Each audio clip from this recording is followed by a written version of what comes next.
એસી blast થવાની ઘટનાઓ આજકાલ વધી રહી છે. જયપુરમાં એક દંપતીનું એસી બ્લાસ્ટ થવાના કારણે મૃત્યુ થઈ ગયું.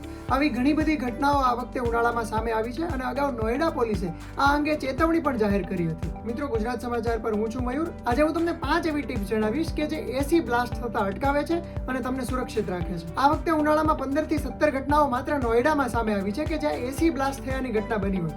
અગાઉ એક ઘટનામાં બ્લુબર્ગ સોસાયટીમાં એસીમાં બ્લાસ્ટ થયો હતો. જયપુરની ઘટના તો તાજી જ છે. આ સિવાય મુંબઈના બોરીવલીની એક ઘટના સામે આવી હતી. હરિયાણામાં હિસારમાં તો હોસ્પિટલમાં એસીમાં બ્લાસ્ટ થયો હોવાની ઘટના પણ સામે આવી હતી. એટલે આટલી બધી ઘટનાઓ કેમ બની રહી છે? તો દેખીતી વાત છે કે એસી બ્લાસ્ટ થવાના મુખ્ય 2 કારણો છે. એમાંથી એક છે ઓવરહીટિંગ અને બીજું છે શોર્ટ સર્કિટ. ઓવરહીટિંગ કેમ થાય છે? તો આ વખતે ઉનાળામાં અનેક રેકોર્ડ તૂટ્યા છે અને ગરમી ખૂબ વધારે પડી છે. આ રેકોર્ડ્સ આવનારા દિવસોમાં વધારે તૂટતા રહેશે અને ગરમી સખત વધી રહી છે. એટલા માટે જાણવું જરૂરી છે કે એસી બ્લાસ્ટથી બચવા માટે આપણે શું કરી શકીએ. તો સૌથી પહેલું તો તમારે એસીની સર્વિસ રેગ્યુલર કરાવવી જોઈએ.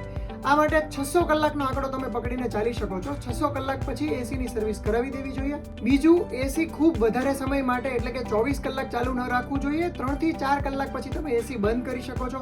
આ સિવાય થોડા કલાક ચલાવ્યા પછી એનો ટર્બો મોડ પણ બંધ કરી શકો છો. ત્રીજો મુદ્દો, તમે જ્યારે ઘરની બહાર જાઓ છો ત્યારે તમારા ઘરના એસી સર્કિટ્સ બંધ છે કે નહીં એનું ખાસ ધ્યાન રાખો. એનું જે આઉટડોર યુનિટ છે એને રેગ્યુલરલી ક્લીન કરતા રહો અને એની આસપાસ કોઈ ફ્લેમેબલ એટલે કે દહનશીલ પદાર્થ ન રહી જાય એની પણ કાળજી રાખી શકો છો. આ સિવાય સાવચેતી માટે તમે ધ્યાન રાખી શકો છો કે ઘરમાં ક્યાંય દીવો કે બીજો કોઈ જ્વલનશીલ પદાર્થ તો નથી રહી જતો ને. ચોથો મુદ્દો, તમારા એસીનું સેપરેટ સર્કિટ હોવું જોઈએ અને એનું કોઈ એક્સટેન્શન ન હોય એનું ધ્યાન રાખી શકો છો. અને પાંચમો મુદ્દો તો સાવ ઈઝી છે. તમારું એસી જ તમને કહે છે કે એનામાં કોઈ ખામી છે. જ્યારે કોઈ સ્મેલ આવે તો એને ઇગ્નોર ન કરો. આ સિવાય એસીમાંથી કોઈ અલગ પ્રકારનો વિચિત્ર અવાજ આવતો હોય તો એની અવગણના ન કરો. આ રીતે તમે એસી બ્લાસ્ટથી બચી શકો છો. નોઈડા પોલીસે જે ચેતવણી આપી એ અને એના સિવાય એસીના કેટલાક એક્સપર્ટ જે ચેતવણી આપતા હોય છે એની વાત કરીએ તો એસી ઇન્સ્ટોલેશન વખતે તમે શું ધ્યાન રાખી શકો છો? પહેલું ધ્યાન એ રાખો કે એસી કોઈ પણ પ્રોફેશનલ વ્યક્તિ પાસે જ ઇન્સ્ટોલ કરાવો.